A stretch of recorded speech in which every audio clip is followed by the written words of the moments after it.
Hello, kumusta kaninyong tanan din ha? Mapasalamaton kay ko sa ato ang buhi nga Dios. Hay sa mga igsuon sa pagtuo. Daghang salamat nga gitagaan ta niining higayuna aron mag-celebrate sa second year anniversary sa kaayo ug sa kamanuluyon sa ato ang Ginoong Hesukristo. Kadali lang ba sa panahon, right? Abi man ko adto patong gahapon ng gitahasan ko sa Ginoo sa pag-uli din ha. Aron sa pagsabuhag ug pag-share sa iya ang gugma ngadto kaninyong tanan.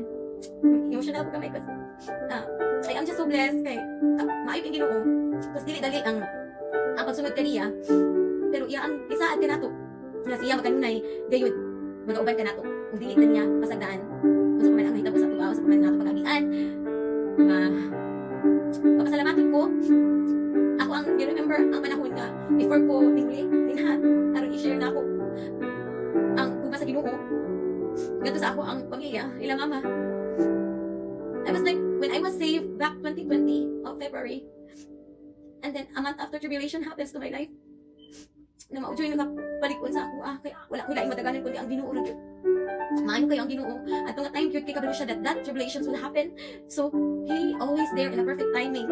Na iya sa kung gipaila akong kinsa siya, kung unsa ko niya kahigugma, di kahigugma, kung unsa ko niya gipasayo, siya nagpakamatay kayo. Aron ako maluwas. So, atong time, na naluwas ko, I have an encounter with the Lord and He renewed me as a new individual, as a new human being with a new heart.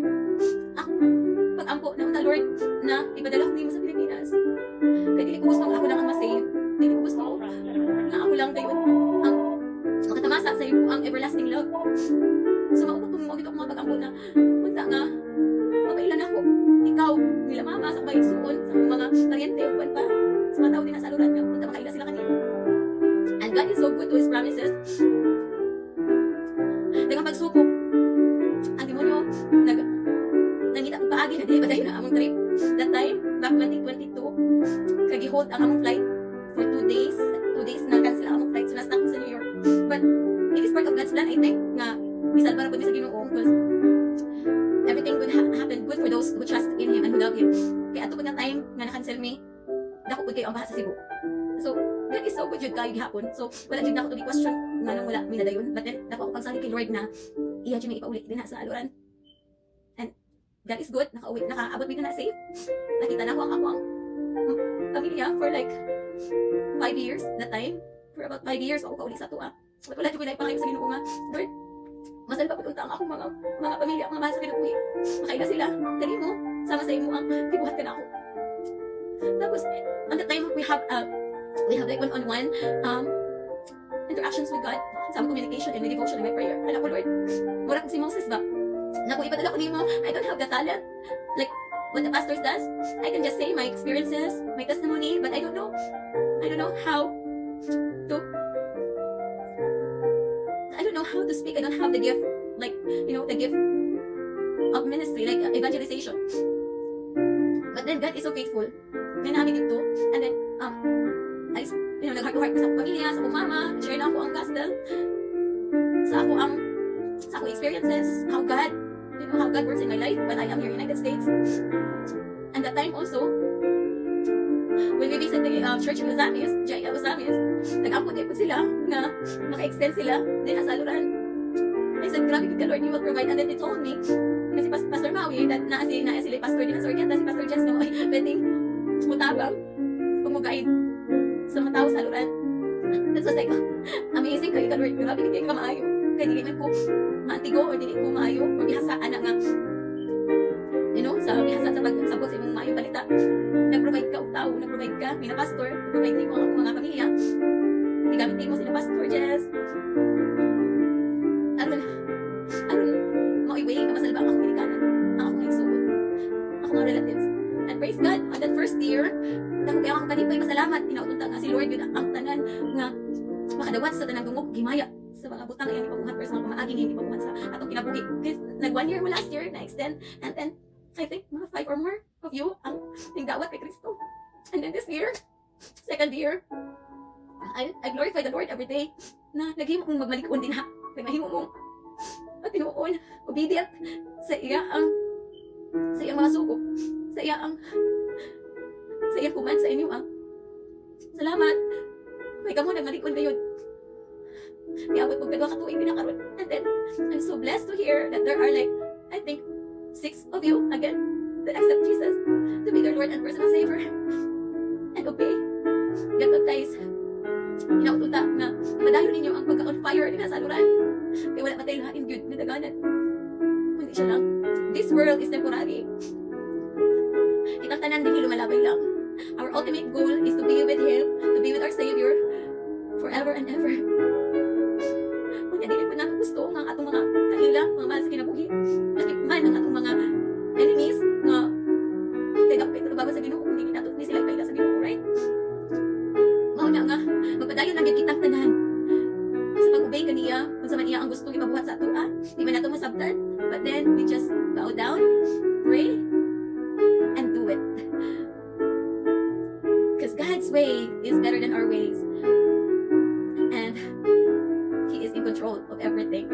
Mauna nga, papasalamaton kayo ko sa inyong tanan. Salamat sa pag-invite sa mga pastors din ha, sa area. Salamat na ako nga sila Pastor Jess, sila Pastora, ingon man nila Pastor Mawi, nila Pastora Usab na nahimo silang obedient sa Ginoo. They obey the Lord and do what the Lord says.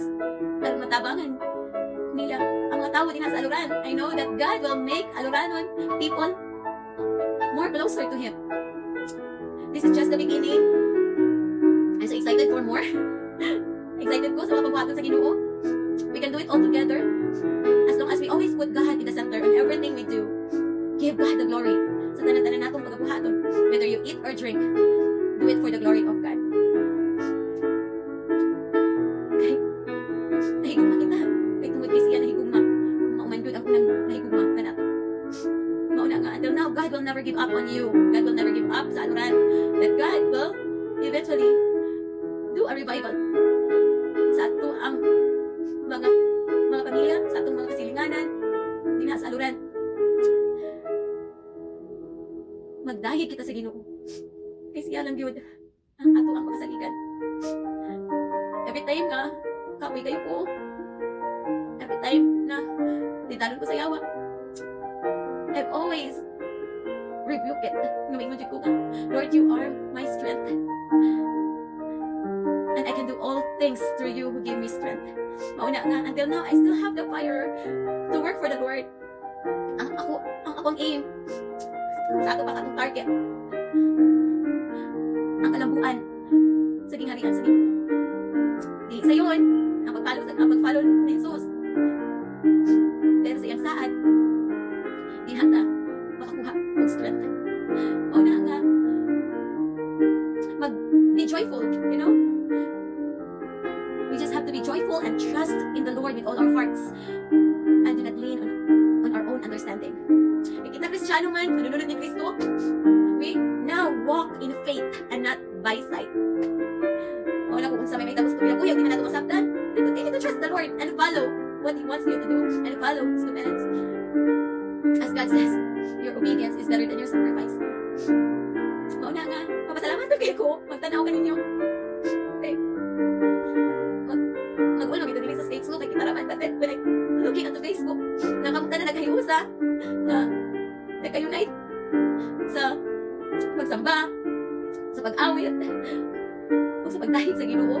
Naku kayo ang akong kalipay. Mauna nga, makaingon ko nga, you are so faithful, God. Maayo kayo ka. Mauna nga, enjoy mong tanan. I hope to see you soon. In my prayer, I get to God. Now, hopefully, if paulihan ko niya, that I will be ready to share my testimony. Dili lang sa akong pamilya, but to the entire congregation. Najiayan aluran ko in God's time. We praise you, Lord, and we glorify your name, and thank you for this opportunity that you've given to all of us, Lord. That you enlighten our hearts, you enlighten our minds to see what is the truth that comes from you, God. That you are the Alpha and the Omega. That you are the true God. You are the true and only God, the way, the truth, and the life. And whoever believes in you will never be perished, but have an everlasting life. Kanindot, di ba? Maunang magdasig kita o magdiwang sa kaayo sa kinabuhi sa atong bugtong manunubos ni Kristo. That Jesus is our Lord. Amen. And God bless you everyone. See ya.